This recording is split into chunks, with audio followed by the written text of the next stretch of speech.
Hi everyone, my name is Rachel Moses and you are listening to the AHP Leader podcast. And this podcast is the third in a series of 3 conversations looking at changing the culture of conversations that we have as allied health professionals with regards to race, ethnicity and culture. So you've probably listened, hopefully, to the last 2 podcasts where we've talked about a range of things, but really about how we start and facilitate conversations within our organisations, within our workplaces, and that absolutely then fed into undergraduate practice and education as a whole. So with that in mind, we've invited some new panel members to our existing panel members.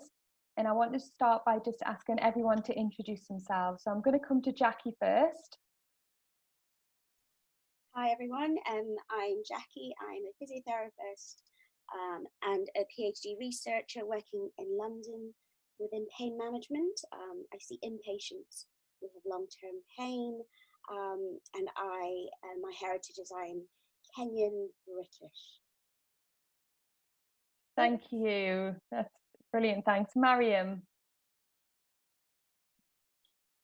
Hi, my name is Mariam. I'm a speech and language therapist. I work in London for the NHS, and I work mainly with under 5s, so early years. Yeah, that's me. Thank you. Lloyd. Oh, Lloyd, you're just on mute, don't worry. Do apologise. Yes, so hello, my name's Lloyd Howell. I'm a programme lead for Operating Department Practice at Northumbria University, and I'm also here on behalf of the College of Operating Department Practitioners.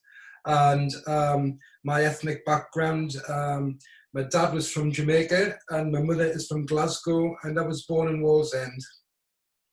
No way, me too, Wallsend.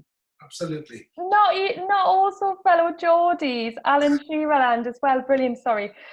Liz, coming down to you. Hello, my name's Elizabeth Quarting. I'm an occupational therapist by background. I've been working in management for about a year in London, but I'm coming back to core OT in the next few weeks or so. And my background is Ghanaian, although I've been born and raised in London. Thank you, Liz. Donna.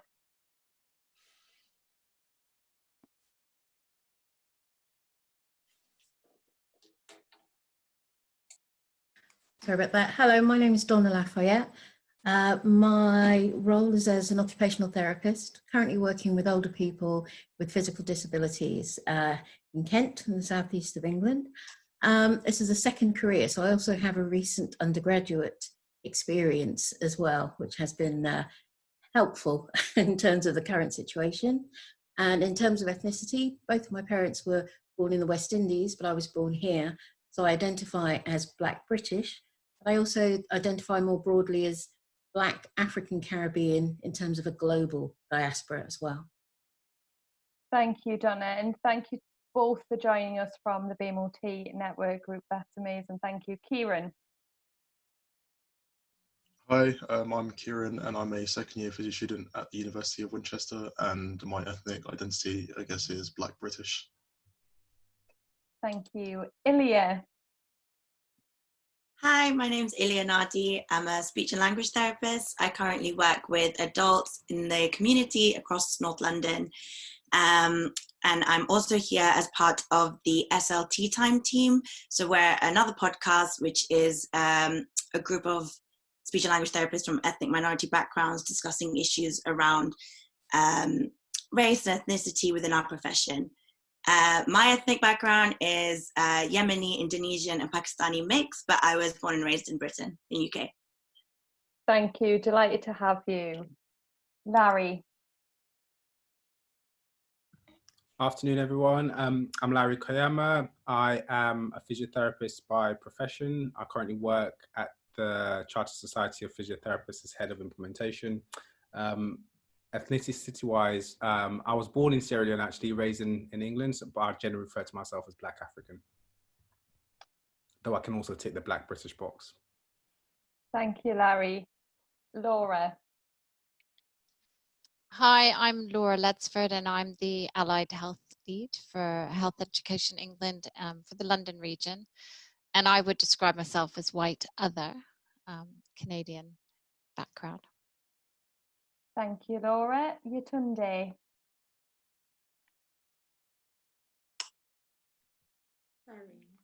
Hi, everyone. I'm Dr. Yetunde Dairo. I'm an assistant professor of physiotherapy at Coventry University. I teach across the undergraduate and postgraduate program, and I also teach interprofessional courses relating to evidence-based practice. My ethnicity, I describe myself as Black African. Thank you so much. And Arnie? Hi, yeah, so my name's Arnie Puntis. I'm a physiotherapist, work in London with older adults in the community. In terms of ethnicity, I am half Malaysian Chinese, half Indian Singaporean, but born and bred in London.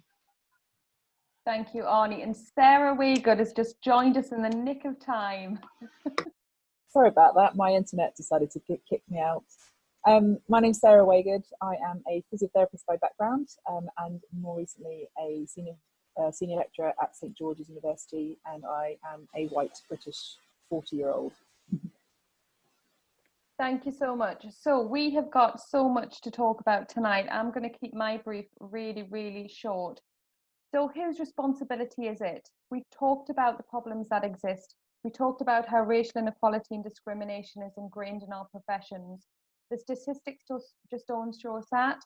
It's our lived experience from our BAME colleagues and also what is being reported nationally. And there's multiple conversations going on now. Some of those conversations are behind the virtual walls that exist now in this digital era. Some of those conversations are on social media. Some of those conversations are on public statements from organisations, from chief executives. But really what we want to do is start bringing those conversations together. And it's kind of like, who are we? What are we doing here? But really these podcasts have been very powerful for two reasons. One, because of the panel members. And two, because they're very honest conversations that can then be listened and can then be shared. And they then spark other conversations that happen within organisations, within educational institutions, or within students and clinicians themselves. So we're delighted today to be joined by a variety of people. And I want to first start with Laura. And Laura obviously works within Health Education England. She's works in the regional role down here in London. So do you just want to give us a little bit of a flavour about what's happening behind the scenes, in front of the scenes, and what your role and responsibility is? Thanks, Rachel. So Health Education England exists really for to ensure that the workforce, our health and care workforce, have the right skills, the right values and the right behaviours. So a lot of the work that health education does have an opportunity to take this agenda and to actually work towards embedding a more positive approach to this. And just today was launched the People Promise, which is part one of the People Plan that we've been waiting for ages. And within that People Promise is that promise to really work to address the inequality and issues that exist. In terms of the work that HEE is doing, so we are very conscious that our data, our workforce data, wasn't telling us more about the diversity of our workforce. So there's been some work to look to refine that data. We've started in terms of the AHP agenda. We've started to have a London-wide chief AHPs conversation to look at what exists out there, what do we need to do to help in this help. And we've also got launching next week our London AHP BAME group. We're really keen in terms of education to ensure that we've got Londoners treating Londoners. We know that AHPs are not the diversity of the AHP workforce is not representative of the London population.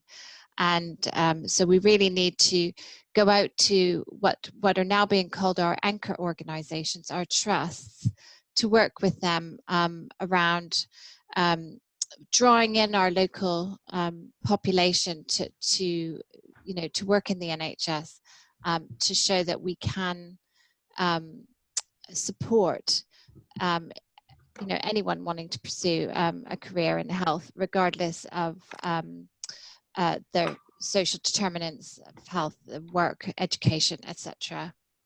So it is a thread through almost everything that we do at Health Education England in that respect. Thank you. And I think it's slightly hard, isn't it, because it's not an accountable organisation as such. So having influence within organisations is difficult, but having a strategy is really important. And it's how, I think, in my perception, the role of health education to bring people together under that umbrella is really important. And I think we're all aware, the original panel members, of some of the work going on within London. So thank you for that. So education. HAIs. I want to come to Yetunde, please, and just really give us a feel about where the role of education, higher education is in this, and what needs to change, what works well. Floor's yours. HAI is very important because, as we've just heard from Laura talking about how Health Education England is very keen that the workforce is reflective of the population they treat. So, so in terms of getting that representation, that's one of the things that we can do. But interestingly, when we look across all the healthcare profession, there's a lot of variation. For example, at Coventry University today, we had a meeting looking at diversity issue. And one of the things we said that we noticed is in Coventry University, despite it being a very diverse university, in physiotherapy, it's not as diverse. So when you look across the healthcare profession, the issues are slightly different. Like I said earlier, physiotherapy is not that diverse. In Coventry University, about a third of our student population are from Black and ethnic minority groups and international students. When you come to physiotherapy, that number is very small. And so that's one thing that as a profession we need to look at to see how we can encourage physiotherapy to not just be white middle-class women or white middle-class men, but to be all, to look like the people that they treat. So that's one point. The other point is also looking at the experiences of Black and ethnic minority students in higher education. Again, I come back to Coventry because, as I said earlier, we had a meeting today, and our course director for the undergraduate program had a meeting with some of our final year students who are from Black and ethnic minority group, and it was really, really interesting because even as a university, we pride ourselves on diversity and inclusivity. It didn't seem to be coming across. It didn't seem to be filtering down to the student. So it's one thing for organization to have good intention, to have good processes in place, and to have good policy of inclusivity. It's another thing for it to filter down to those that is aimed for. So again, we're kind of reviewing our processes and looking at our data to look at how we can change things so that what the intention is from the university point of view matches the experiences of the student on the ground. So those are the two key things we're looking at the moment.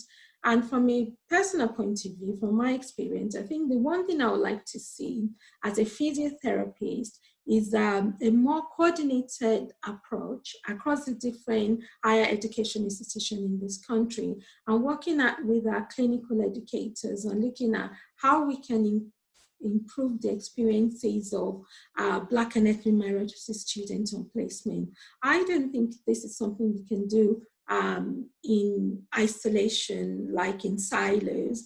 I think it's something that we have to take a collaborative approach across different HEIs, certainly with our clinical educator partners. Thank you, and there's definitely a couple of points I want to pick up from there. That was so interesting, thank you. Sarah, I'm going to come to you next on the same ilk. Thank you. Yeah, I absolutely echo what Yetunde was describing, and I agree. I think as higher education institutions, we're really very central to, I think, a lot of the changes that need to be made. And you know, Yetunde talked about identifying things but I think universities now need to be a bit more forthcoming on acting upon it. I don't know why. We're very good at going, oh look, this is a problem. Or this is something we need to be changing, and then I'm not sure we're so good at then taking the next step. So I think that's absolutely something that we need to be really on top of. At St George's, and again, I can really only talk about my own experience. I feel, I don't know the numbers, I probably should have looked them up, but I do feel like our cohorts are more diverse, certainly than 10 years ago when I first started lecturing. And that we are making some ground there, but it does feel slow. But at St George's, we've got diversity groups, we've got diversity champions, and we really try and use our students as role models. And you know, we're fortunate in that we're in an area of the country which is incredibly diverse. Tooting is one of the most diverse places I've ever been, and it's wonderful for that reason and other reasons. My other big love is in student recruitment and recruitment of physiotherapy students. And I do a lot of outreach. And I think that's another of the university's roles, is to be reaching out to the communities.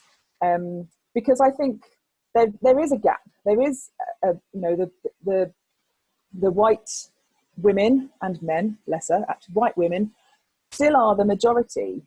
And I think it's just a historical thing that, you know, young Black, for example, people are perhaps not given the right counsel, or there's no role model for them to aspire to. So for us, taking our students into the community and having them speak to these young people of lots of different backgrounds and ethnicities, and saying, hey, how about this as a career? And of course, the same needs to be true of the other allied health professions. That's something that HEIs really, I think, need to be leading upon. And then the last thing in terms of recruitment, as I said, is making sure our recruitment processes are fair.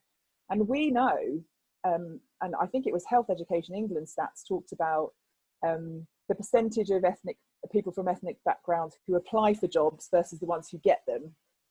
And I think the same is probably true in HEIs in health. I don't know, we're doing some research right now looking at that and the experiences of our applicants, but HEIs need to look really carefully at the way that they recruit their cohorts and make sure that we are diversifying, we are accessible, that we're not prejudicing for or against certain groups, and we really need to lead upon that as well. Thanks, Sarah. Definitely some points to pick up on there as well. Lloyd, coming to you next, please. Yes, I would just echo the sentiments of my two colleagues there, really. It's a little bit different up in the Northeast because certainly at my institution and in my area, there's not such a big ethnic mix. And I remember when I qualified myself, when I was first, I actually qualified in 1983, which is quite a while ago. And I was the only the only person of colour on the programme, and even after qualification, I was the only kind of black person for several years. And certainly, so I've been at the university now for, my gosh, about 16 years. And when I first took over the programme, we would perhaps have one or two students per year, if that, who weren't kind of who weren't white British, and that is, I've seen that slowly change, but I think there's still a lot that can be done. And Sarah mentioned outreach there. That's one of the things that we're very big on, is actually going out to local colleges to try and recruit and to put the word out. The problem we have with my particular profession, and I know that you mentioned that operating department practitioners, but a lot of people don't. So it's kind of one of these professions that's kind of hidden. But what we tried to do, I feel we have all of the same things, the same things that Sarah mentioned in place in the university, to kind of promote equality and diversity, and celebrate ethnicity. And as Yetunde mentioned, interprofessional learning, or IPL, we're very big on that as well, in some of the sessions that we deliver.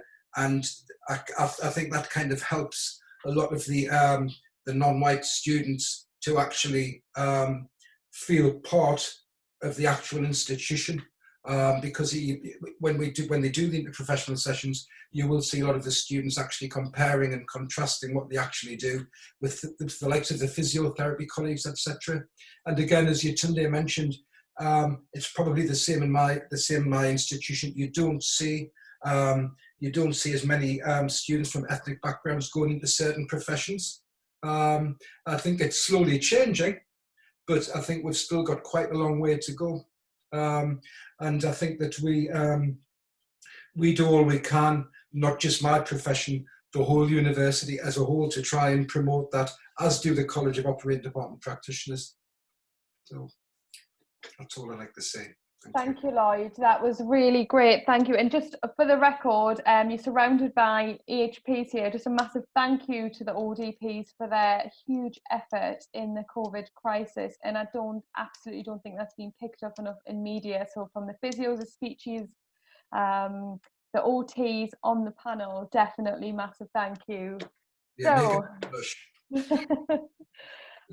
so gonna move on to Donna and Elizabeth. Maybe start with Donna to start with. So what is the role of the professional organisation, in particular reference to BAME networks? Is there a role for BAME networks embedded within the professional organisations? What is the benefit? What is the power? What is the role? I think, good afternoon or good evening. So I work in the Southeast in older persons' physical disabilities as an occupational therapist.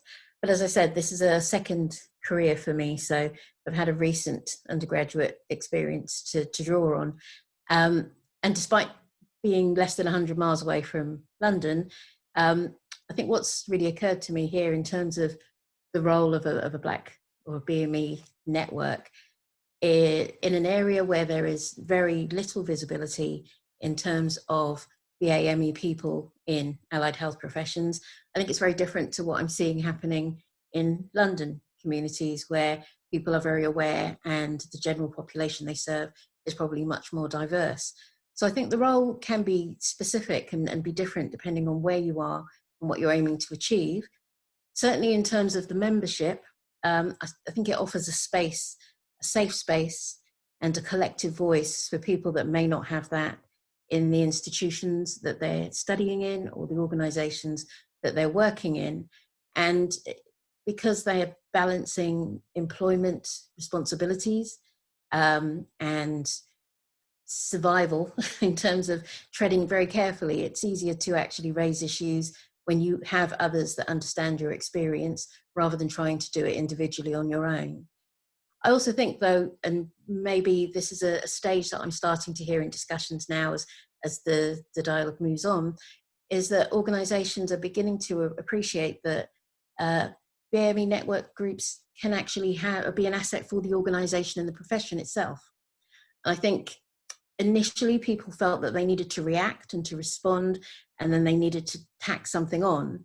And in conversations I'm having, I've asked people to more think about engaging and working in partnership with BME networks as a thread running through their organization, because essentially this isn't something that's outside and detached, and can actually expose hidden assets and diverse perspectives that actually strengthen a profession, strengthen an organization, and add to discourse and dialogue where we're looking at improving things. And essentially as well, that entails having a network that could be a critical friend even. So being able to have some of those less comfortable conversations that are going to actually take us towards the change that we're hoping to achieve. I don't know, Liz, if you'd like to add to that. Yeah, I echo everything that you're saying, Donna. I definitely feel like part of the BAME network, as you're saying, is to be part of that critical friend, being a critical role in that, and really holding our professional bodies, institutions, organizations accountable more than anything, especially as paying members of a professional body. You know, they need to represent all of us. So that includes Black and ethnic minority occupational therapists, physiotherapists, speech and language therapists also. And so it's important that we try to support them in getting it right for the greater good of all of us, really. Thank you. I think some of the really important points picking up there that I think we need to discuss is the hidden assets, discovering your hidden assets. That term you've just used there, Donna, the critical friend has come up before about having those uncomfortable conversations in a safe and inclusive place, because without having the uncomfortable conversations, we can't move on. In the critical role as well. So we'll definitely come back to that. Thank you so much. Now, Ilya, I'm going to come to you next, and your kind of perception of the role in social media, friend or foe. How can we use social media? You know, the younger generation of today is active on multiple social media platforms. The older generation are maybe active on one or two platforms. But where is the role here?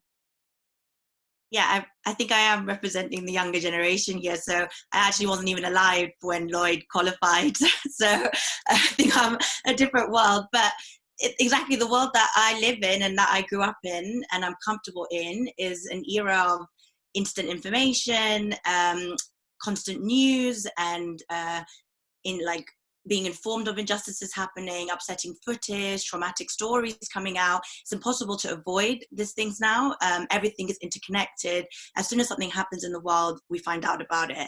So you can't hide things under a carpet anymore. People are being given confidence to tell their stories and encouraging others to do so as well. And like you said, we're a new generation of allied health professionals graduating, or students going into allied health professional professions who are tech savvy. They're well integrated into this world of sort of instant results and instant updates, and they're getting all of their input from online. They're getting all these images embedded into their minds, which impact their decisions. So especially now in the context of COVID, sorry, there's an alarm going on outside in the background. In the context of COVID now, as everybody is active online, the things you post have a lot more weight, and the outreach is going further than it ever did before, because we're spending so much time right now consuming things that are online. And I think that, yeah, there are pros and cons, but regardless, there's no running away from this social media world. And so we need to learn how to use it to our advantage in talking about all of these issues that we as Black and ethnic minority allied health professionals are facing. I think a pro to social media is that organizations, trusts, and bodies they can't make half-hearted statements anymore. If you put something out there, you're going to say, I'm going to do this. It's on the internet. People are going to hold you accountable to it. And if you don't see it through, you'll be called out on it by a generation of people who are not afraid to start these fights online. And I think, yeah, so those kind of high level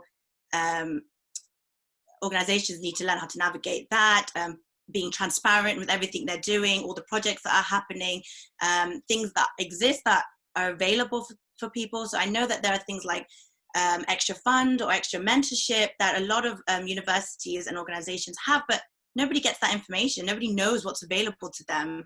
And this is where social media plays a really key role in outreaching to a younger generation of potential allied health professionals. Use that platform to do this community outreach, like I think Yetunde said. It's so important, and we're not utilizing it effectively right now. I also think that it's really important for representation. So like I said, we consume so much of what we see online, and if I've never seen a brown speech and language therapist on any of the speech therapy pages that I interact with, I don't think that it's an accessible or beneficial profession for me to pursue or be comfortable in. And again, so that's a really important role that social media has. And yeah, like you said, there is a downside to social media. I mean, I can imagine that it's an isolating and overwhelming place. There's so much information being thrown at you. People are shying away from conversations because they're scared to embark them. They're scared to say something wrong. And maybe, I know I always feel conscious that I come across as like angry brown speech therapist girl on Twitter, but like, I think we need to be communicating in this social media language. We all need to be gaining these skills. It is a whole new language. What you say online is different to how you would communicate in a face-to-face conversation. We all need to be educating ourselves and our bodies and our workforce on how to have this language and how to communicate with this emerging generation of professionals. Yeah, so yeah, there's pros and cons, but it's unavoidable, and we all need to be sort of joining that train at all levels of healthcare profession. Thank you. That was so powerful. And you're not the angry brown speech and language therapist. Please don't think that. I think a lot of what you guys are doing with SLT time is really relevant, really current, and really important. So so I just want to say that for the record. Picking up and elaborating on this a little bit, Kieran. So I completely agree with you there, Ilya, as kind of part of the middle-aged generation, if you like. And it is anyone in a responsibility or who has a role responsibility at a very senior level, our members want to be engaged with on social media. So we're in this area now. The next CEOs and the next senior leaders will be tech savvy, they will be social media savvy, because it's the likes of you who are the next leaders coming through. But for now, people have to learn and have to educate themselves on how to use the social media platforms. And I think the speed of responses, the speed of getting information out, they want the professional bodies to respond in that space. And I think this is the critical point, I think, where some of the things maybe haven't been managed as well. And how can we learn from that? So it's listening to people like you and coming on to Kieran about how we can use social media responsibly for students and for, you know, our newly qualified staff moving forward to have the conversations in a responsible manner. So I think, yeah, social media, it's very important to what we do now. So obviously we're developing to like a kind of tech savvy era, if that makes sense. So I think, so social media kind of has two main roles. So in terms of students, it'll be like recruitment and advertisement from HEIs and the AHPs, and then also in terms of networks and communication. So as students, I think being able to kind of just have a network of other students, so for example, a BAME network, so like the one in the CSP, that in itself is a very positive place where we can, it's like a safe space where you can talk about issues, talk about things that you want to change. So I think it's great that different groups like the OT one and the speech one are here today, because it shows that it doesn't just show that these people exist and they're in the profession, it is also a showcase to say, look, we are like BAME people, we're in these professions, we are making it known that it's accessible to access these professions. So I think that, and also in terms of the kind of togetherness, so it's important that these groups exist, because I think quite often our voices haven't been heard before for reasons such as maybe we don't feel comfortable voicing issues or voicing concerns in environments that were previously there. But I think with these networks, it provides that space for us to then raise that issue, to then progress it further. I think you're absolutely right, and I think some of the experiences we've heard from other students are really important here. So I'm going to bring the panel in now at this point. Thank you so much, Kieran. So Jackie, can I come to you first, please? Yeah, thanks everyone. That was just really interesting to hear the perspectives from all these different kind of standpoints. As you were talking, I had this kind of moment and almost a reflection, and it's based on stuff that's been going around again on social media that's quick, you know, it's information that's changing very quickly. And I think for me it's around the identity stuff. So for example, we're all talking about the Black and ethnic minority, and I just think that dilutes so much of the diversity within us. So even within this conversation, there's so much nuance, and I think that gets lost when I know we have to start somewhere. So I'm recognizing that, yes, there is this BAME thing, but if I think about people collecting data, it's almost going to be useless data at some point because it's not meaningful, it's not rich enough. So if the data you have for people, you know, classifies them all as other, then what? You know, there's not really an element of cultural competence, and I know last time we talked a little bit about that, and I wonder if that's something that can be picked up on, particularly by the HEEs and the HEIs, because I've interacted with different programs around cultural competence around pain management, which is my field. But I think more broadly, there's something about understanding, you know, my background might be very different from Kieran, who's in London. You know, there's so much about having these conversations that unpicks this mass, because I suppose the reason it's been sitting uncomfortably for me in terms of signing up to these spaces is I find it hard to identify as BAME, because I'm like, what is that? It's so neat. And I don't think it reflects that richness of thought and diversity, experiences that can be brought out. I have no idea how, but I thought that might be something we could speak about a little bit. Laura, can I maybe come down to you? I know there's a lot going on behind the scenes, isn't there? NHSE, NHSI, HEE, with regards to this and unpicking the diversification within the AHP current workforce. So yes, and I think there's been a couple of references to the differences between the different professions in terms of the diversity,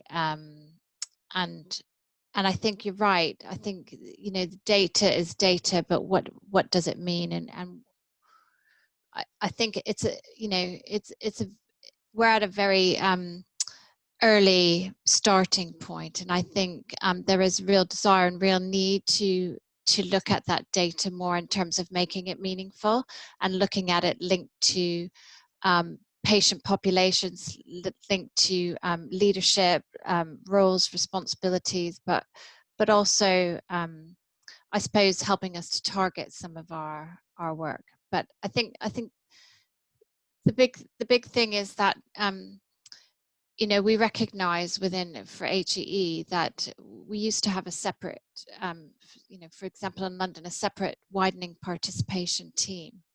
And that was about trying to ensure that our the programs of work that we worked on were really representative and diverse and inclusive.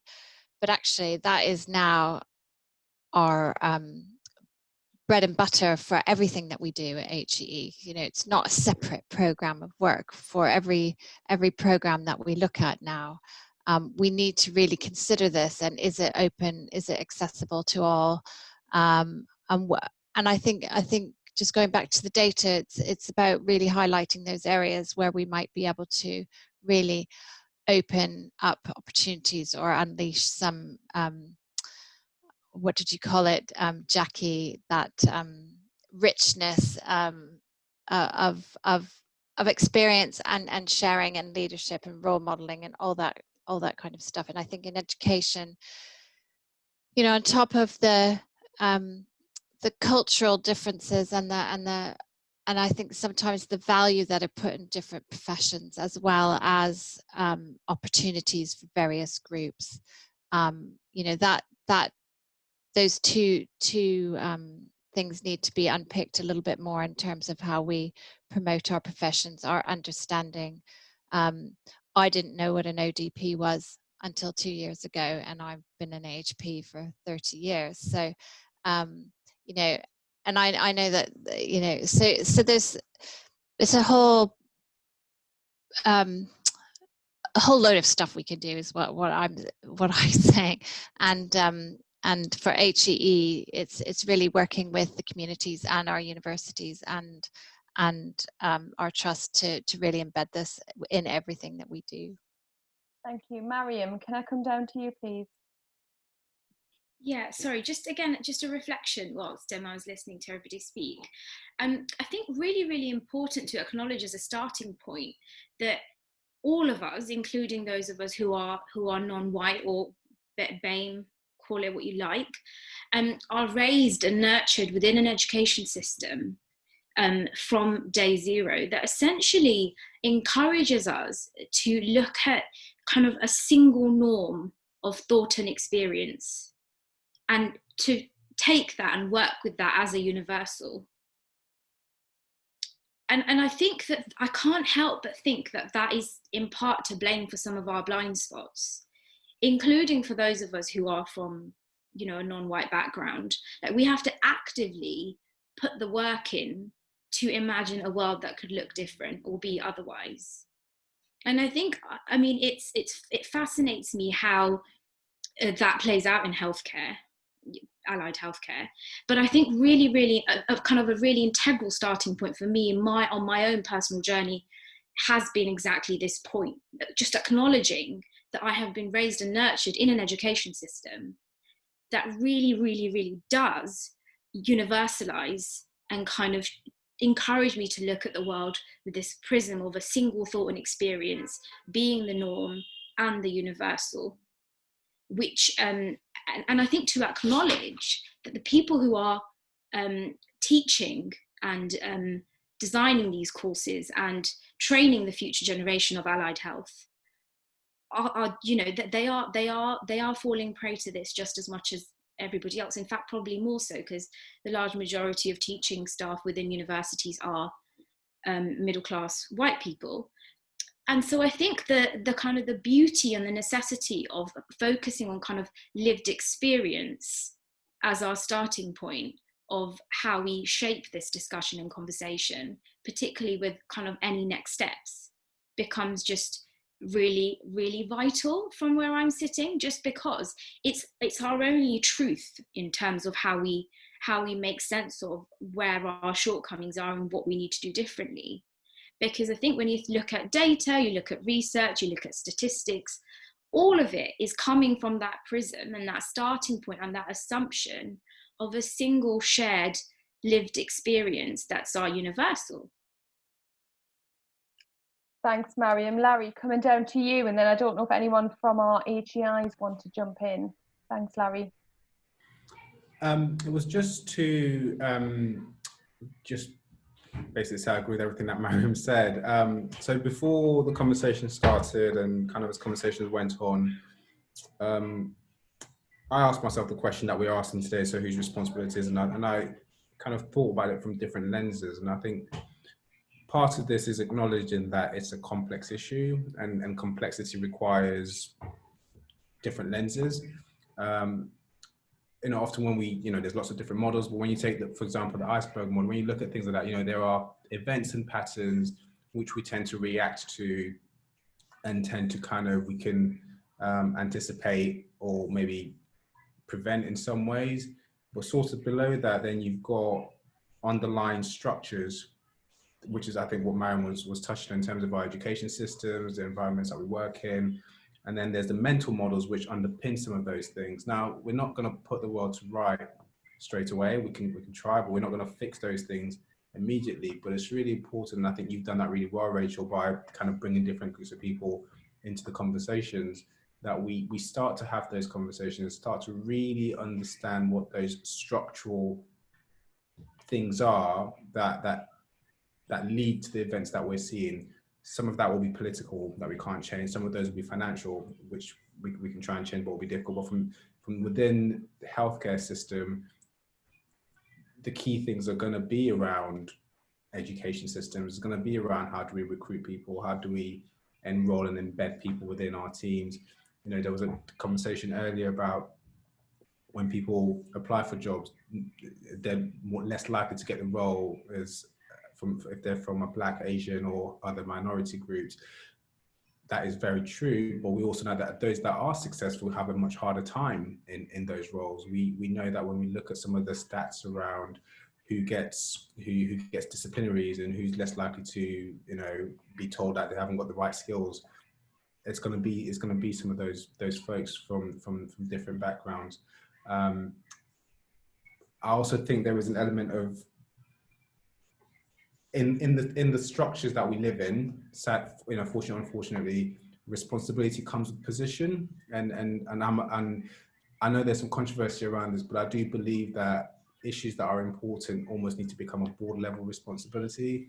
I'm definitely open to other views and thoughts, but I think unless you have an accountable person or people or system, it's then very difficult to go beyond conversations, which are great starts, and people's stories are really important. But to kind of touch on what Ilya was saying before, it's very difficult to go beyond words and nice comms statements or nice policy positions if you haven't got that accountability, ultimately. Yeah, that positional power coming in there, Larry, for sure. Now I'm going to come to Yetunde next, and then Sarah, Ilya and Kieran. So Yetunde, thank you. Wow, thank you so much. I'm going to be looking down on my notes because there's been so many things raised by different people, and every time someone was talking, I wanted to jump in. I mean, when Jackie talked about the Black and ethnic minorities kind of almost being used as others, you know, I wanted to jump out of my seat because I so agree with that. And thank you for raising that because and I know you also acknowledged that, you know, you're not, we're at a very basic level in this diversity and inclusion and just moving things forward. And we all have to have a starting point, but even so, we mustn't lose sight of the fact that it's a very, very heterogeneous group. And sometimes that doesn't always come across. And then Mariam talked about the standards and Larry talked about complex issue. And from my point of view, although I'm here to, you know, because I work in HEI, I like to share a very personal experience that happened recently. My son had an operation in one of the private hospitals in London recently. And on the feedback form, he was asked, there was a section on the form that asked him to name the people who have been outstanding. Overall, we couldn't fault the care. Everyone was great. All through his admission and his surgery. But what this section wanted to know was outstanding member of staff. And it was really interesting because when he was giving the form to fill, I wasn't in the room.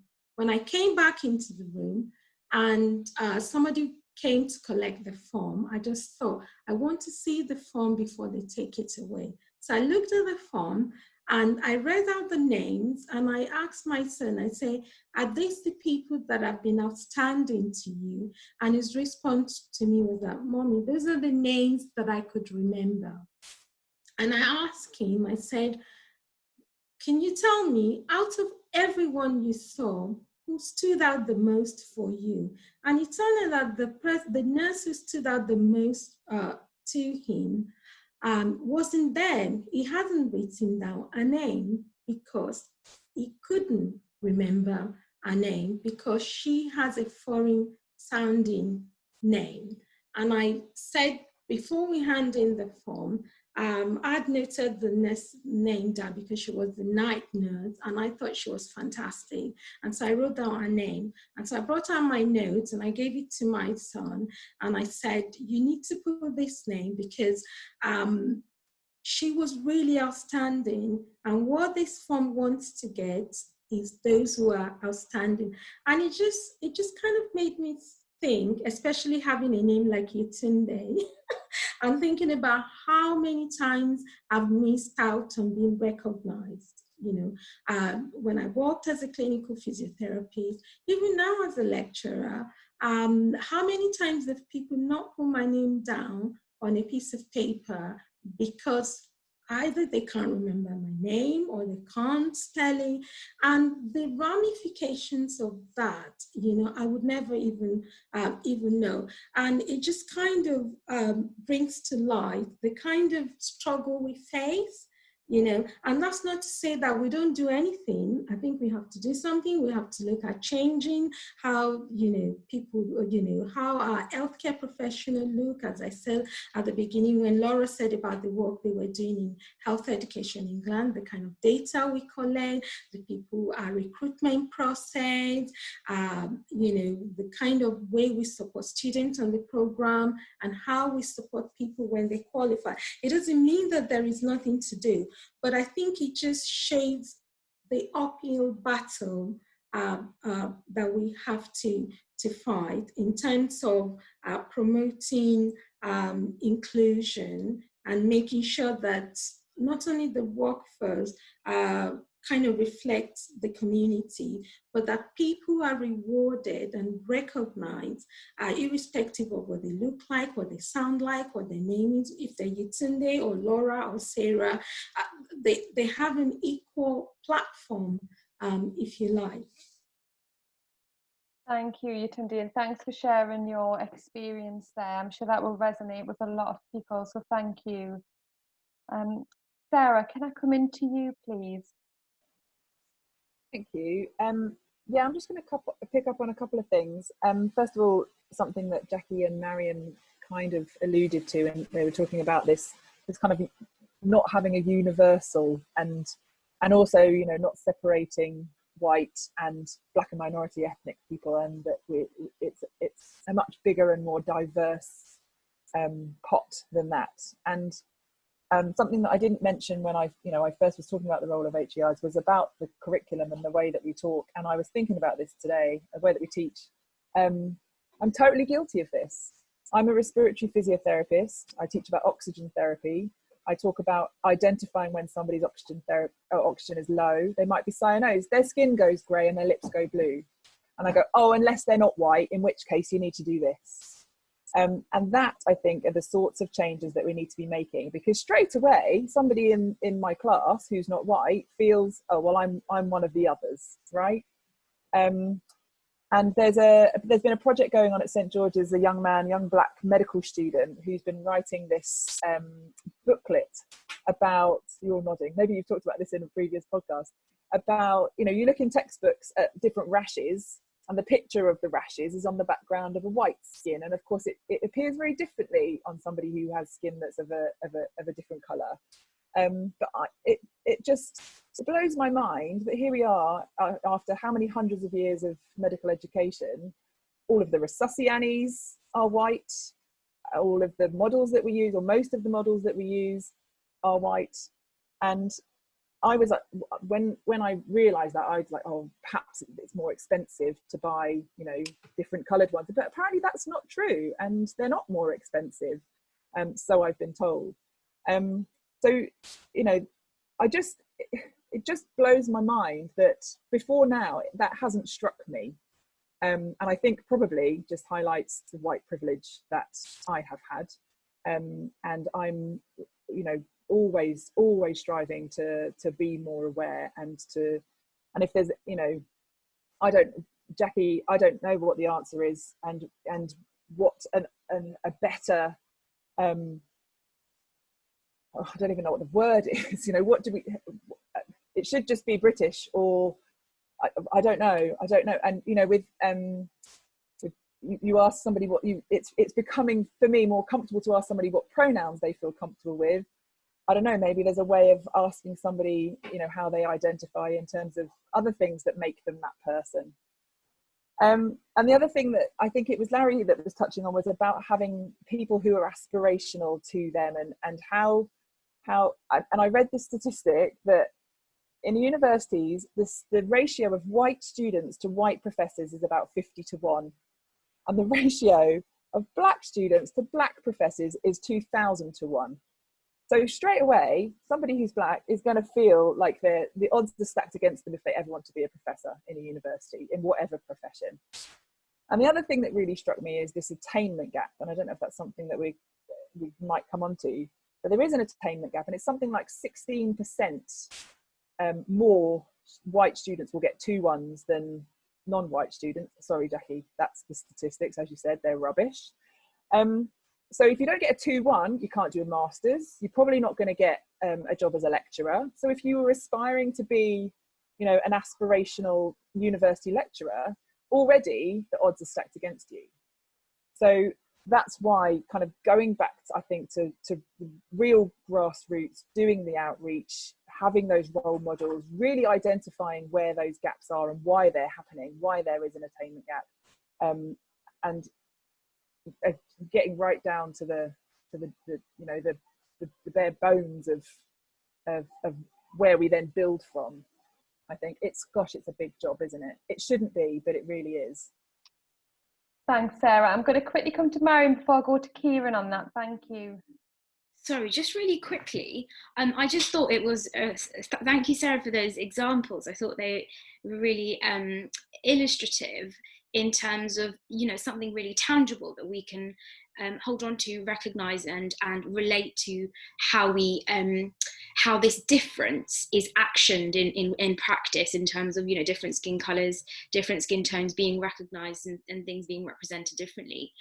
But I think really, as a speech and language therapist, where there's less, you know, that there's definitely some neurology and science involved that is required of me to have a kind of a good, workable and sound understanding of. But by and large, I think what I'm working on with and through is cultural ideas and reproduction, and kind of an integration of cultural understanding of kind of communication and how that's understood and actioned within communities. And I think what some of my education did was it kind of taught me a cultural hegemony, really, is what I left university with. This kind of understanding of what normal is, and kind of how parenting can and could and should look like, for example.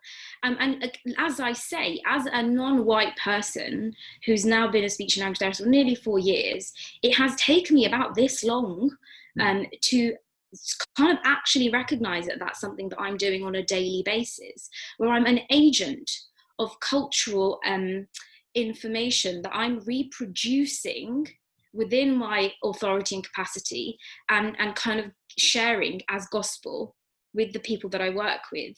And so I think really, for me, it's what I find really interesting to reflect on and work on is where actually culture is really integral as a healthcare professional. My understanding of culture becomes very necessary. Whereas actually within my training and education as a healthcare professional, at no point was I given an actual workable definition of culture before I kind of was allowed to practice, for example. So that recognition, like, I don't know how we're expecting healthcare professionals to do some of this thinking and this work, when actually there's no acknowledgement of it happening. Thanks, Mariam. So just going in order here, Kieran, then I'm going to come to Ilya, Arnie and Donna. So Kieran. Okay, so there's a lot of great points that have been made, so I'm going to start with Marion. So the thing about culture, so I think there's a bit of a cycle at the moment where the majority of our AHPs may have grown up in the area through no fault of their own, but they might not have been exposed to different ethnic backgrounds or different cultural kind of groups. And then that as a result of the education system, which kind of fails to acknowledge that as well, that carries through to then an undergraduate level, where that's also then not taught to then these people out on placements and in environments not having the competence or education about how different cultures and beliefs and religions can affect or influence someone's care.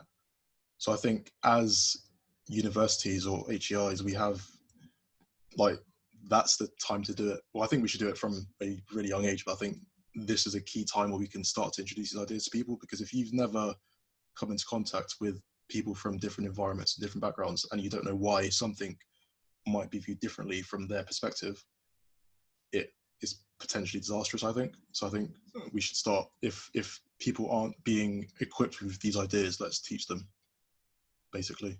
And then on Larry's point, quickly, I'm so happy you said the word accountability, because we can have these conversations, which is great, but I can't make the change I want to see. I'm a student, so I can only be really vocal and really loud and just kind of bang on the doors and ask for these conversations to be had from higher people. But this is why social media is great, because we can then address and hold these professional bodies to account and ask, why aren't you making the changes that you say you are? So yeah, that's what I would say. Thanks, Kieran. Ilya? Yeah, exactly. Again, so much that we could talk about forever, I think. But again, building on from what Mariam said about the almost, we're almost slaves to the education system and this ideology of norm. And I think that it can seem like overwhelming. Where do we lie in this to make the change? Like Larry was saying, like a lot of it is political and a lot of it is really macro changes. But actually, I think that we're also not at university creating an environment where we're just reflecting on our own cultures and our own biases and our own views and experiences. That's not exclusive to BAME communities. White people as well need to be acknowledging that this is the privilege and experiences that they have had, and that is how it impacts my view on the world and my interactions with people. If we're not facilitating this type of reflection at university level or even before that, then obviously we're going to be churning out professionals who are working, living and operating in that one-track norm. And so obviously we as people from ethnic minorities, Black and ethnic minorities backgrounds, are more forced to have that reflection.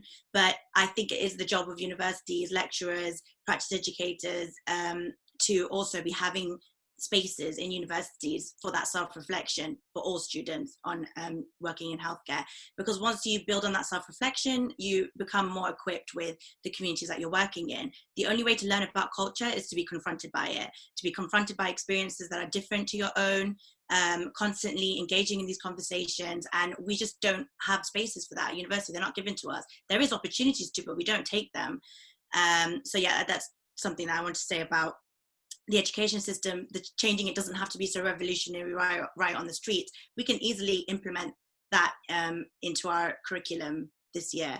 It's doable, and it's at that level that that's where the start needs to come from. And then on what Sarah said about the attainment gap is, I feel that a lot of work gets put into some stage of a student's journey, but there's no holistic or continual like work done, basically. So maybe we'll help this student from a low socioeconomic background get to the interview stage, but who's helping them and coaching them through the interview? Who's helping them through the studies, and who's helping them after graduating, getting those opportunities and jobs? Then there's no sort of follow through. So yeah, all these universities and organizations might have policies in place which sound great on paper, but actually the reality of it is that for them to effectively impact the people it's intended for, it needs to be thought out from beginning to end. And with extra funding and time needs to be put into these processes, because we are experiencing disparities and like unequal opportunities from applying to university to graduating to getting jobs. So I think that there is definitely like a break in the follow-up of these initiatives that people are trying to put out there. And I think that's a really, again, non-right on the street ways to start making actual changes to how we're supporting people from ethnic minority backgrounds into just becoming the best allied health professionals that they can, really. Thanks, Ilya. Coming down to Arnie and Donna, and then on to you, Tunde. So Arnie, thanks. Yeah, so many great points, and so much I want to kind of say. Like, I wish we could just kind of talk all night about this, but one of the big things I was thinking about was that kind of accountability, and actually I think that's really important. But as well as that, what we're actually trying to do is change people's behaviour, and we're trying to sort of challenge people's attitudes and get them to think deeply about things. And I think in order to do that, you have to have that safe space to do it, and it's for everybody, not just white people, but also for people from different backgrounds, because we all hold our own prejudices. And I think what Ilya was saying about having that time to reflect is really important. And actually, as health professionals and as AHPs, we're all really good at that with our patients in terms of behaviour change. But when it comes to ourselves and with our own staff, maybe that's where we're lacking. And so, like, within our organisation, we're starting to do some workshops where we actually create a safe space amongst teams and have those conversations, because actually you can put those targets in place and you can achieve those by tick box exercises. But if you don't change, I mean, it sounds cheesy, but if you don't change hearts and minds, then it's pointless, because then the attitude hasn't changed at all. And so the other thing I was thinking about was actually the use of supervision. And as AHPs and part of the HCPC, we're all supposed to be having supervision. And within that, yes, you've got the line management element of it, and you've got your kind of professional, like clinical development as well, but you've also got that time for reflection. And actually, if we had proper supervision, where we were looking at our values, looking at our behaviours, looking at our beliefs, looking at our prejudices, we then change our attitudes. And I'm not saying it'll happen overnight, but we've got to kind of look at it at a grassroots level, as well as that kind of big systemic change. And interestingly, thinking about, you know, what Ilya was saying about you can get into the profession, but then it's helping you progress up. And actually, for a lot of AHPs, we have this kind of like mentoring as a kind of option. But mentoring, I was talking to someone in coaching yesterday, and he was saying AHPs loves mentoring, because AHPs in general love mentoring because it's passing knowledge and skills down. Whereas actually what you want to do is, rather than passing down your knowledge and skills, is you want to enable people, you want to develop people, you want to help them grow themselves organically and into the person they're supposed to be, rather than you making them a version of yourself. Sorry, that's my son shouting. But yes, that's what I'm saying. That's all I have to say. Don't worry about it, honestly. So thanks, Arnie. Oh God, there's so much I could say about that point, but I'm going to come into Donna now, please. Oh, yes, sorry. So just lots of thoughts spiraling off, but it all kind of really started, I think, when Mariam made the point about that kind of normative standard that is reinforced actually through every stage of life, and particularly through your educational experiences. I think for the most part, and I'll speak personally, even though I'm representing the network, I think what I found while studying was that I constantly had a sense that I was a black OT. And what I found is that the flip side to that was just being an OT. And there didn't seem to be a need for people to consider the whiteness in relation to their professional identity. It was just who they were as a professional. Whereas for me, my culture and my ethnicity was very much an essential core part of that. So I think I was talking to somebody about the national convention and conferences. I said, to me, it always feels like I'm being asked to leave my culture or my ethnicity at the door and only enter in my professional capacity, which is possibly where people kind of just have that absence of a sense of belonging within their professions, because they're not the normative standard. They're always going to feel like the exception. So I think it's a part of everybody maybe having that conversation that says, how do we get comfortable with the fact that all of our biases and everything that's influenced who we are as individuals it's intertwined, you know, and it's not just a fact because my skin difference can be seen more easily that becomes a relevant talking point about how it impacts on my professional identity. As a white allied health professional, it's as relevant. It's just that we don't discuss it and it doesn't stand out because it's considered to be the normative standard. And in terms of who's responsible, in terms of where we go from here, well, we know it's everybody, but if we say that, nothing will happen. And I think, to my mind, in terms of education, having had more recently that learning experience, I think I was quite shocked as a mature student, and I've taught before and I've worked in other professions, that educators were really uncomfortable when issues about race and difference in culture came up. And they didn't block the conversations, but they were really relieved not to go very deep with them. And I did speak with some lecturers separately, and they just felt they weren't equipped and they weren't prepared to have those conversations. So that may be something, you know, that we focus on, so that before people do register, before people are practicing, they have an opportunity to explore in a bit more depth, particularly as Kieran's saying, if they're not exposed to other ethnicities and people from other backgrounds, they can be having those conversations in the safe space of their learning environment. And whether it's our educators or whether it's line managers in supervision, I think what I have said to people, after the initial, when the Black Lives Matter movement really kind of started and the George Floyd thing and things calmed down, we're talking about doing an awful lot. And I think professionally people feel they need to do that. So there are strategies and there are plans. But I think first and foremost for all of us, there needs to be a personal awakening. And that kind of reflective exercise on a personal level is what's really going to give you the managers that are able to have these conversations in supervision. It's going to give you these educators that are able to, you know, enable these conversations to happen and to help people to grow, to challenge, and to move on to a better place. And I hope and I'm optimistic that that can happen, but we need to be focused on people having that personal awakening as well as professional strategizing. Thank you, Donna. Yetunde, I'm going to come to you, then Larry, then Liz, and Lloyd, get prepared because you'll be next. Yes, thank you. There's so much to take away from this. I'm almost getting lost on where do I come in. The two things I want to say very briefly, if I may, is that this kind of conversation is fantastic, but I'm hoping that this is not just a one-off, it's not just a flash in the pan because of everything that's been going on recently.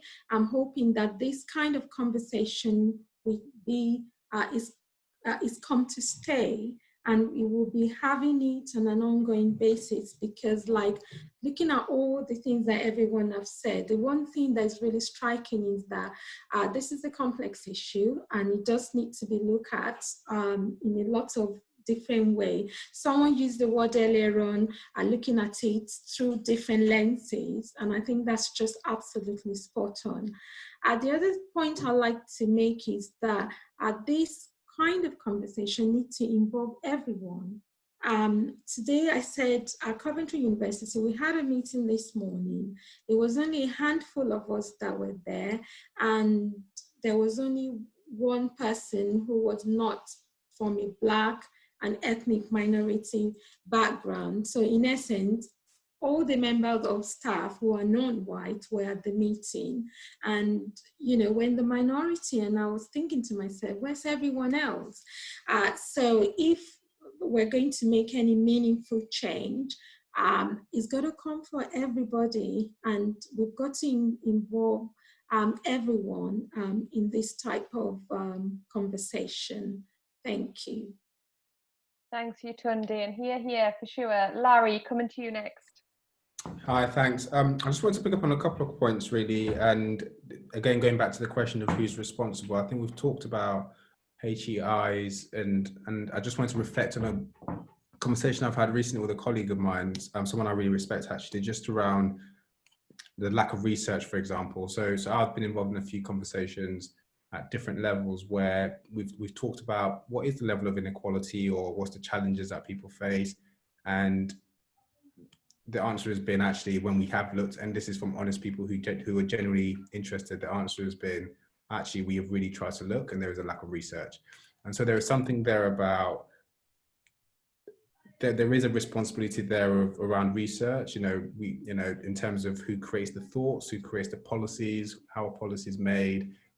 think tanks, the likes of the King's Fund, what sort of things are they prioritizing? So even the CSP or other bodies, when we look at our research priorities, where do things like inequalities, where do things like racial injustice or other experiences, student experiences, how does that factor in to some of those top 10 or top 15 priorities? So that's something that we probably need to try and push on a little bit more. So this colleague who's Canadian out of interest also talked about her experience being in Canada versus the UK, and perhaps Canada being more of a bilingual country, where she talked about cultural competence not even needing to be a conversation as a separate conversation. It's almost embedded in a lot of things that already occur and already happen, because people are just much more aware of it and much more comfortable with having conversations. When you have a consultation with a patient, you will take their background into account. You will, that will be part of your clinical reasoning almost, whereas her experience in the UK is almost something else that's put in a separate box, which there is something there about how we embed that into our thinking and the way we work, which is obviously not an easy thing to do. And then the final thing about who's kind of responsible that I wanted to add was just also, I guess, pointing the finger back at us. So there is something about us as leaders, however we identify, in terms of what are we doing once we're in the professions, once we start to progress up the ladder. What are we doing to give back? What are we doing to support our members? What are we doing to kind of further the fight for social justice overall? So there's a real relationship, in my opinion, about racial injustice and all the other injustices. So sexism, ageism, homophobia. So all these things I feel are linked and probably driven by some of the same underlying principles. I do think they all have very specific factors and issues that need to be talked about separately in some ways, but we also need to be allies in how we fight those causes. And I think that comes, a little bit of that comes to Arnie's point as well about, and that made me think actually that point around being mentors, and I think it's definitely true of us. I've always been hesitant to kind of be in that coaching arena, but I've always benefited from coaching, and actually there is something about us becoming more visible as coaches, as thought leaders, and people who might make change. So I think there is a responsibility for us as well to be engaged in this conversation and to try and make that change. Thanks, Larry. Liz. So sort of echoing what everyone's saying, there's such a rich conversation going on here. I almost don't know where to jump in. But what really struck with me is sort of what I think Sarah was saying initially, and Ilya was following through, is about, this follow through from sort of student all the way through to career, about us supporting people and how we can get them through this attainment gap, as we were talking about, and how we can sort of mentor them. And I feel like that's really what we're trying to do here with the BAME network, is sort of gather all these different people into sort of one safe space from all sort of different areas of our professional life. So from the universities, from different groups of occupational therapy, and sort of put them into one place so that we can really draw from the richness, from the intellect, from all the different experience people have, and link them to the right areas. And also it could be a resource for so many different institutions, for universities, for our professional body, to not only just play the part of the critical friend or the critical role, as we was talking about, but also really give that good counsel, that good support, that good supervision, that good mentorship, that I do think that these places do need. And just from my own experience, as I know, when I was training to be an OT, I didn't know what OT was, occupational therapy was. I hadn't known anybody in my family that was. It really came just kind of fell into my lap. And then I got to university, and there was very few people that looked like me, not very few. I think there was one lecturer that was a Black woman, and nobody else. And I didn't really feel seen. But I think, as an experience of many BAME people, is that's kind of you go through life like that, so it wasn't necessarily a new feeling. But what I do love about this new day and age, the social media day and age, is that you can tap into that resource. You can find people that look like you. You can join groups that look like you. You can find those safe spaces. And I think it's an exciting time. And I really want to build on that. Because I think it helps, you know, having a lecturer that looks like you, that understands your culture, that understands your background, it plays such a crucial role. I think sometimes people underestimate it, and it can really like hone in into your own passion. It can really help you feel a part of something other, that you're not an other, that you belong here, and I feel like that can only benefit the population we serve. And also it provides a confidence in the population we serve, that there are professionals that look like them, that you know, understand where they are coming from and don't have to fit into this norm that we've devised really from a white gaze. So I feel like the network, what I'm trying to say is I do feel like the same network is what what Donna was saying, is this thread that can be used throughout, from university, throughout career, really, to support those that are from a minority background. Thank you, Liz. And it's almost like you've set Lloyd up there for Lloyd to come in there with some of your experiences. Thanks, Lloyd.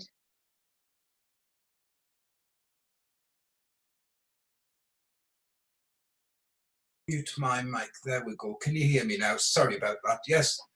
Yes, what a rich conversation everybody's having. I mean, it's sometimes when I'm my experiences in higher education, I sometimes feel like I'm being a bit of a champion for certain things, because sometimes I'll be given teaching materials for interprofessional learning or something, and I'll scrutinise them and think, well, actually, I'd like to change that. Everybody in this particular scenario is white, and everybody, you know, it's kind of, you're looking at this and it's almost like I'm sanitizing it or desanitizing it and going, well, no, hang on, because when I do my own work and do my own presentations, I try to make them as diverse as possible.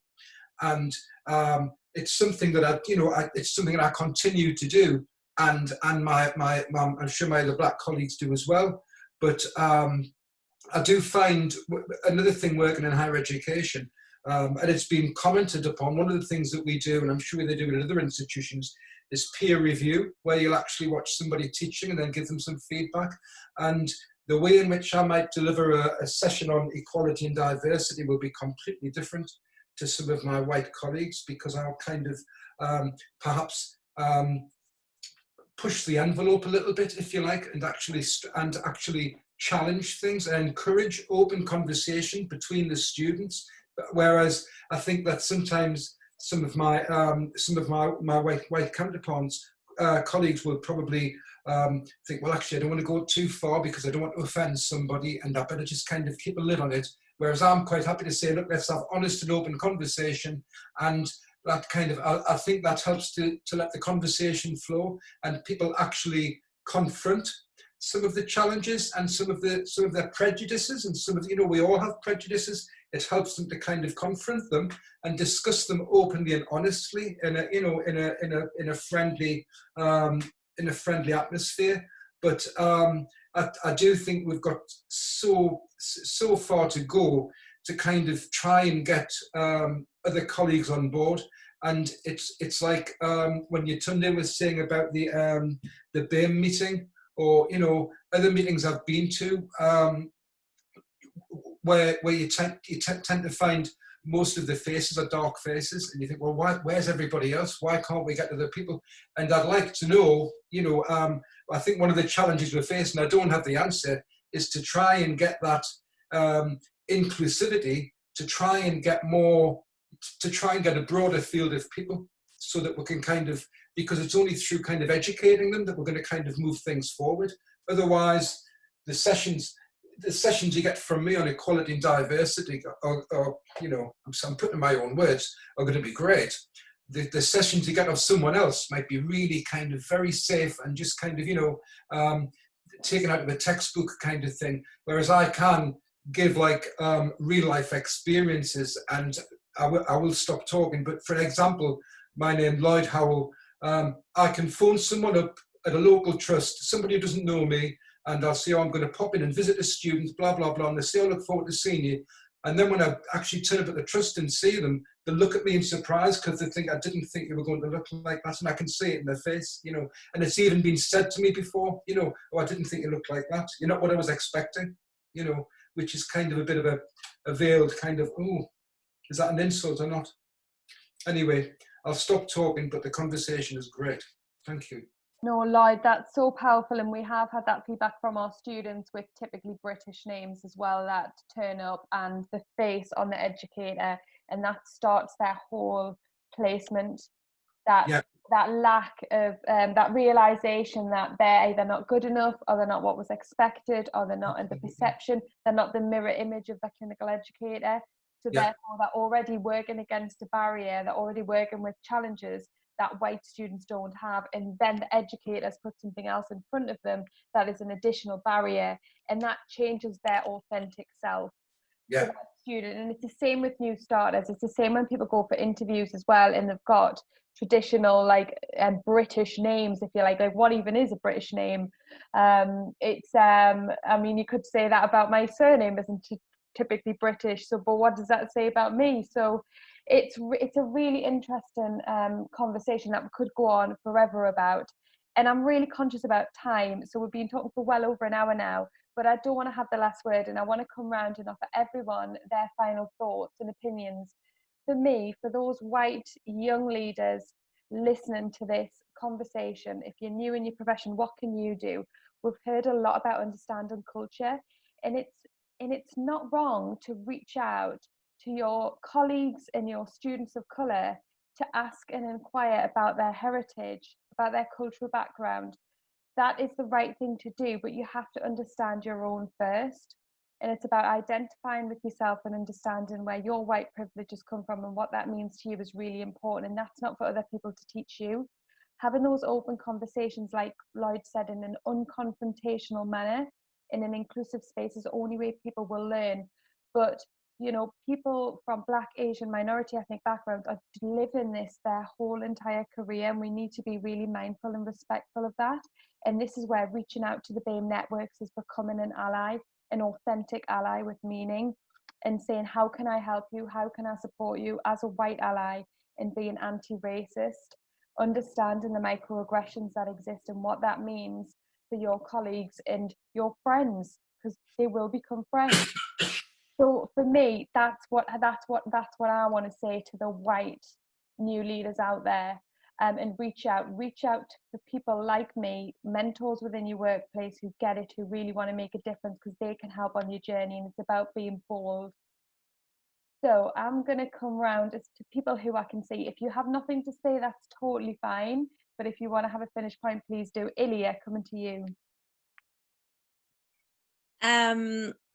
I guess my finishing point, where we've all got very similar views, and we've all made statements which are all kind of aligned with that whole direction of it's all our roles and responsibility, and we all need to sort of jump on this and do something about it now. But I think what I want to particularly say is that organizations, trusts, governing bodies, that you need to up your game now.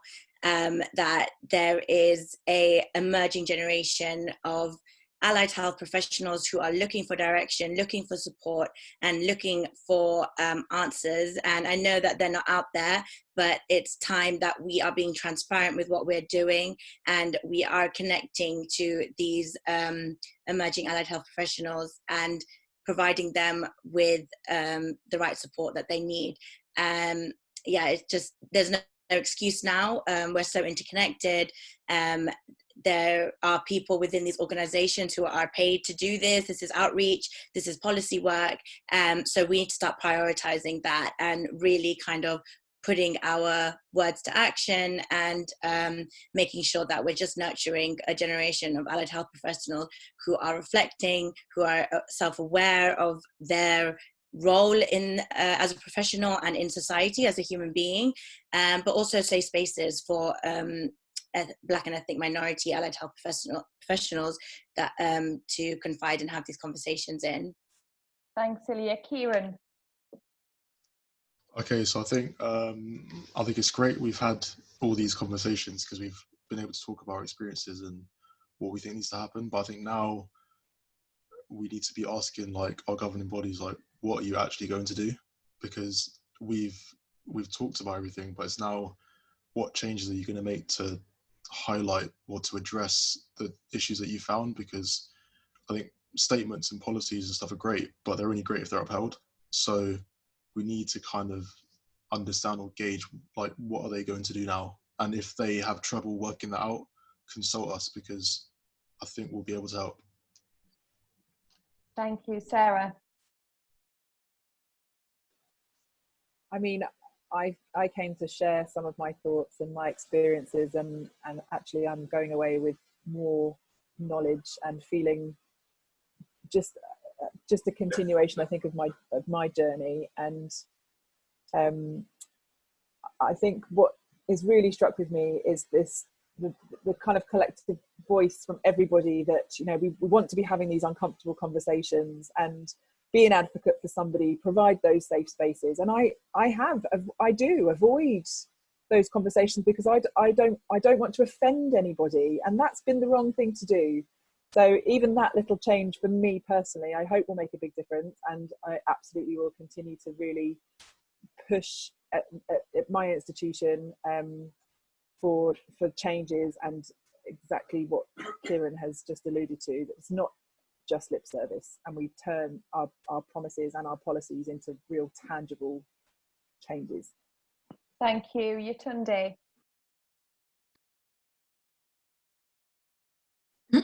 Thank you. I've said about involving everyone earlier, and I just want to say it again because I'm really passionate about it, because unless everyone is involved, we're not going to get any forward. And I say that not just in terms of increasing the diversity of healthcare professionals, but actually the quality of healthcare professional, and in terms of things like opportunity for progression and reward, so that it's the same for everyone, and people not being disadvantaged because of the color of their skin, what their name is, how they look, and things like that. And so on a positive note, this kind of conversation we're having, I wouldn't have thought it was possible just even 6 months ago. So clearly something has changed, and my wish and hope and aspiration is that it will continue, and that in 12 months' time, in 2 years' time, we'll look back at this sort of historical moment, and we'll be able to see some of good and positive change that have come out of this time. Thank you. Thank you, Yetunde. Larry, I'm coming to you because you're a man in demand, and I know you've got something in a bit.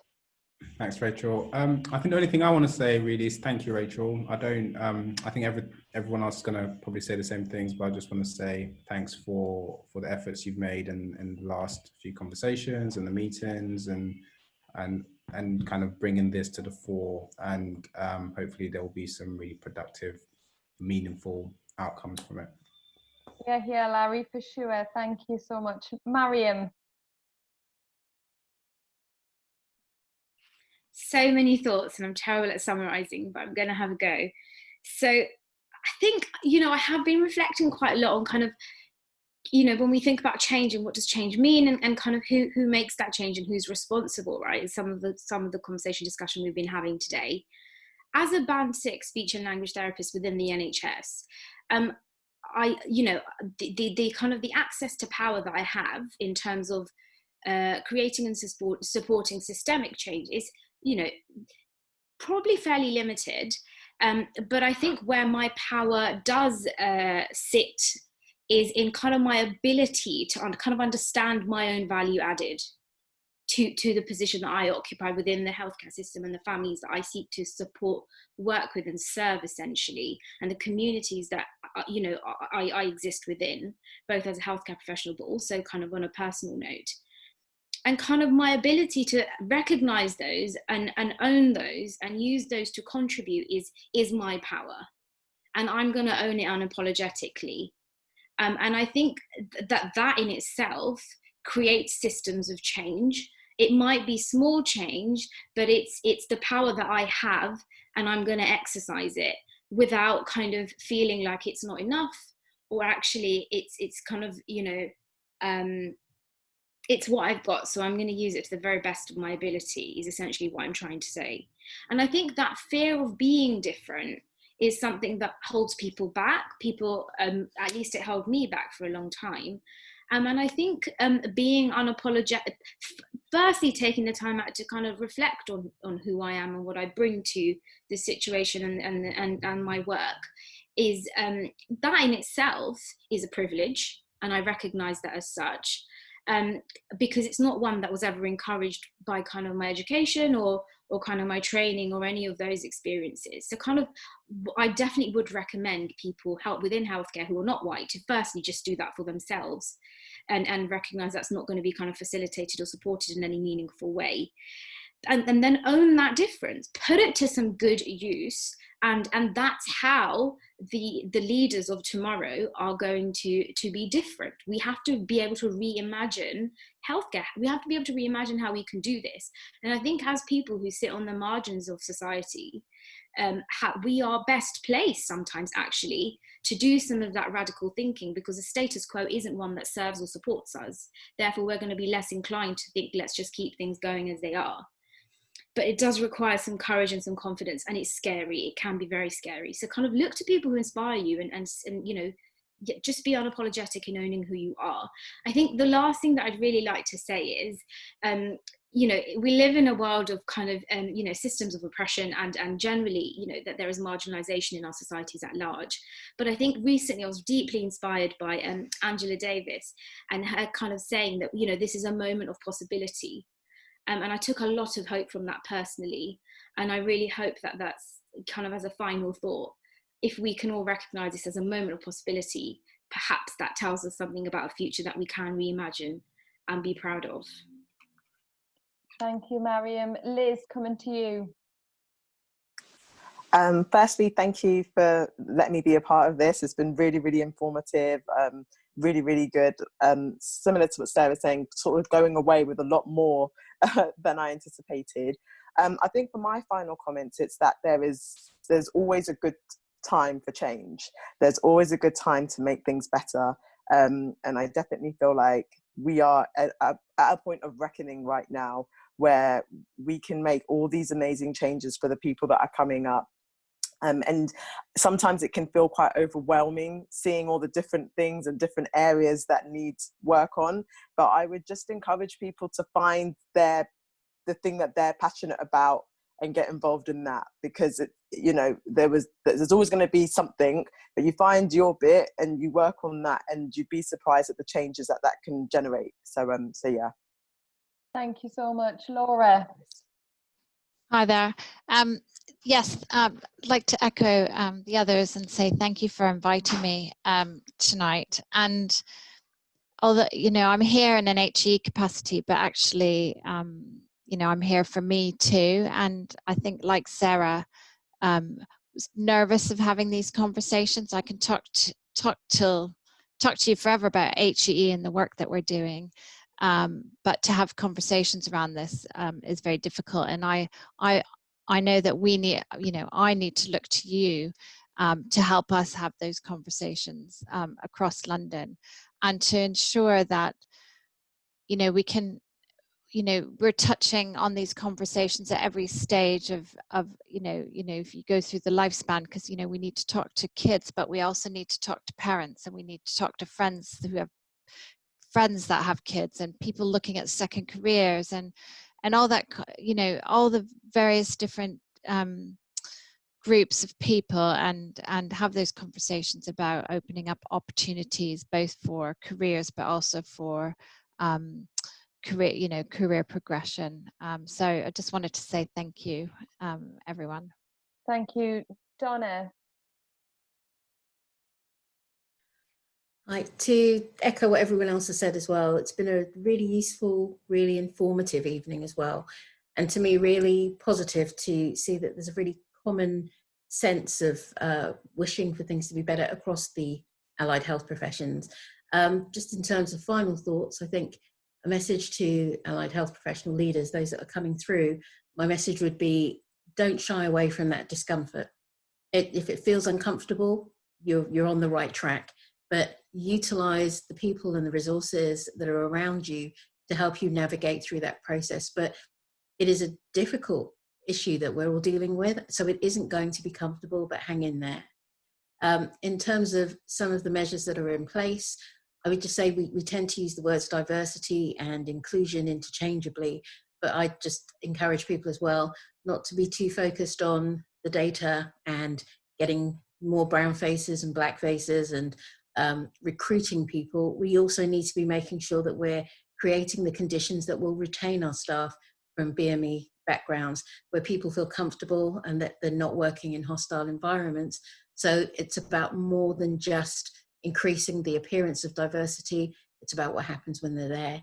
And finally, what we were saying earlier right at the beginning in terms of your BAME professional networks, those are a resource. And to professional bodies and to AHP leaders, utilize those resources, because at the end of the day, even though we have established as a commonality around our ethnicity, at the end of the day, those networks are staffed with passionate professionals from your profession.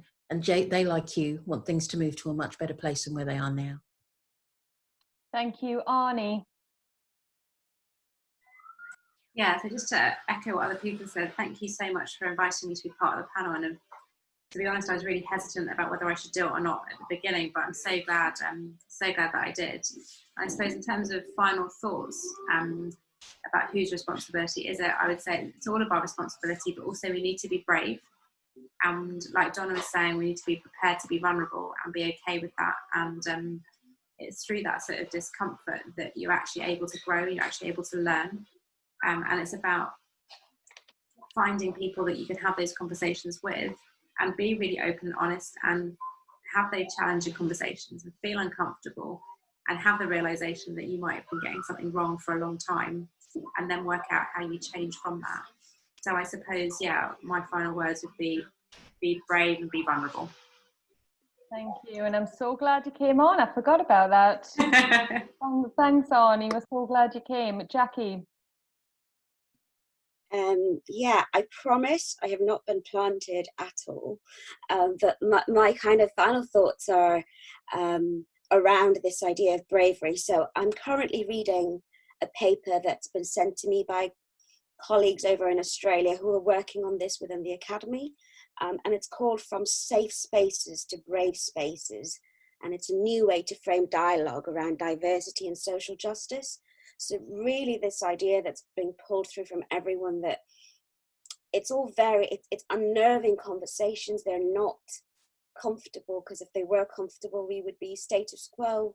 We would stay where we are. So I'm just really echoing everyone's idea, because my own perspective was this is too hard, and it's so hard. It's a fight every day. I just want to go to work and do my bit and hide. And again, I say thank you to Rachel for showing me that it is possible to step into that kind of space, and no one bites you. They might nip a little bit, but there is a community around you and I think that's why I really like that idea. It's moving around away from this idea of safety, which is of course something we need, but safety keeps us where we are. And I think that, Arnie said that really clearly, that bravery, and I'm really inspired by Ilya and Kieran, because you're saying things that I'm just like, that accountability. You're saying step into that space, be vocal, be honest. We want to hear from you.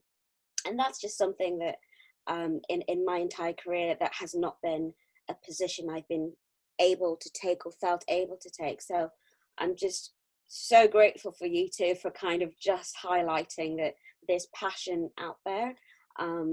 So I think that's my final thoughts, is a movement for me from safe spaces to brave spaces, and hopefully that's something that the new leaders are able to do as well. Thank you. And Lloyd, don't know if you've got a final word for Final words. All of the aforementioned, and again, I would go back to what Jackie said about being brave, both as an individual working in in your field of practice, but also encouraging your colleagues to be brave as well, and trying to encourage them to have those uncomfortable conversations, and not being afraid to have them. I know it is very difficult, but I think through doing that, we kind of we're going to kind of promote a better place where people can be more open and more honest, and hopefully things like this. I mean, I would thank you for this, Rachel. It's been really, really insightful. But we should be having these conversations on a wider scale, and I think this has been really useful. So thank you very much. Thank you. Thank you, and thanks to all the panel members for what is now late into the evening. I really appreciate it. You've been amazing. Thanks so much.